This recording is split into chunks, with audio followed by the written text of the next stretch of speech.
Commanders are coming off, obviously, that embarrassing loss to the Bears, trying to get things back on track.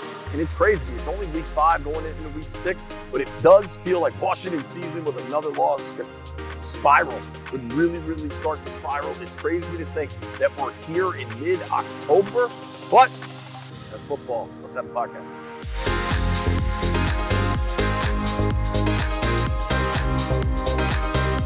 What up, everybody? It's JP Finley. It is Beltway Football. We're brought to you by Oarsman Automotive of Virginia. We ride with them, want you to do the exact same thing. They've got 7 locations all over Northern Virginia. You can check them out online at oarsmanva.com. Commanders had an embarrassing result last week. Oarsman Automotive of Virginia did not. Keep that in mind if you're trying to buy a car. We got to get down to business here. I'm joined by the big man, Mr. Mitch Tischler. Listen, dude, there's so much going wrong. There's this really bad situation of chicken and egg where they're getting into big deficits early, so then the offense is completely limited. What ends up happening is your hands are tied. The defense has got to be better. It's funny because we have so much conversation about the offense and what they can do, but if the defense continues to be second to last in the NFL in points allowed, the offense is the offense. I mean, you got a rookie quarterback throwing the ball 50 times. That's never going to be a recipe to win games. Ron Rivera this week challenged by putting up a new sign in the locker room, everybody to do their jobs. Me and the big man, we do our jobs. Ron Rivera wants the players to do their job. Mitch, you asked Jack Del Rio what that meant and how this thing gets better. A big challenge this week, coach put forth. Everybody just do your job. And so, yeah, I mean, I think guys, it's not from like a lack of caring. It's not from a lack of want to. Guys definitely want to impact this team in a positive way. We as a defense want to help the football team in any way we can. And so I think those kinds of things are natural human reactions. We just have to make sure we're on top of, our assignment, our job, and building that confidence that we're talking about, and then we'll play much better and have more fun. Well, that was Jack Del Rio on Do Your Job. I mean, there are so many things wrong with this defense. JP gave you the stat that they were second to last in points given up. How about this, JP? Almost 75% of first quarter drives are ending in a touchdown for the opposing team against the Commanders.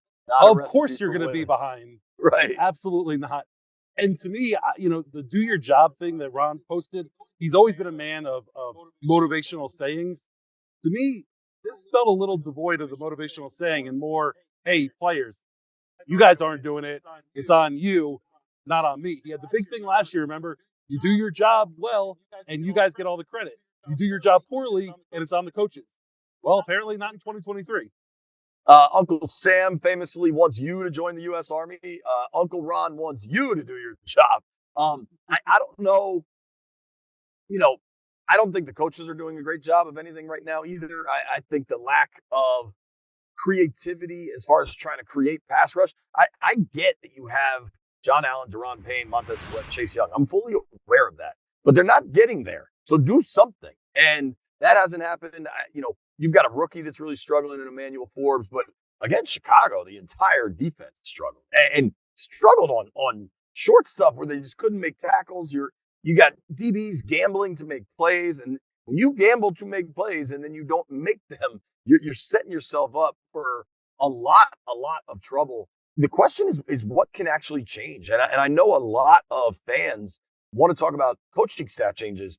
Ron Rivera made clear that wasn't happening this early in the year. I wouldn't advocate it this early in the year. It's not something that I would expect to happen, or 2, I think should happen. They have 12 games left, and in the bottom of the NFC, where there's a lot of mediocrity, they're still completely in contention for a wild card. Now, you go lose to Atlanta, a lot of that stuff starts to change. Okay, you get to 2 and 4, and it's a very different conversation. But big man, I'm curious, what, if any, defensive changes would you actually want to see? I don't know that there's a whole lot defensively that I want to see other than more in-game adjustments, figuring out what's going on. I think to the do your job from Ron, statement, I think you can look at those 3rd and 8 runs up the middle that the Bears used against the Commanders and point to just that as guys who are freelancing. I mean, on 3rd and 8, you shouldn't be able to just run up the middle and get those first downs. But I think you're seeing the entire defensive line are trying to maybe get their stats and trying to, get after the quarterback. And then on the outside, you see the DBs trying to jump routes left and right and make big plays. And, it comes to Jack Del Rio has talked about wanting to start fast and wanting to create turnovers, kind of two of his biggest, mantras for this season. They haven't been able to do either. And I think you're seeing guys that are trying to force things. Remember when they drafted Jamin Davis? It was because of his success in college against Kyle Pitts. And I believe in that game, Florida against Kentucky, Kyle Pitts had 3 touchdowns. Not 1, not 2, 3. We saw DJ Moore do that last week on Thursday What night. are we talking about? It was because of that game.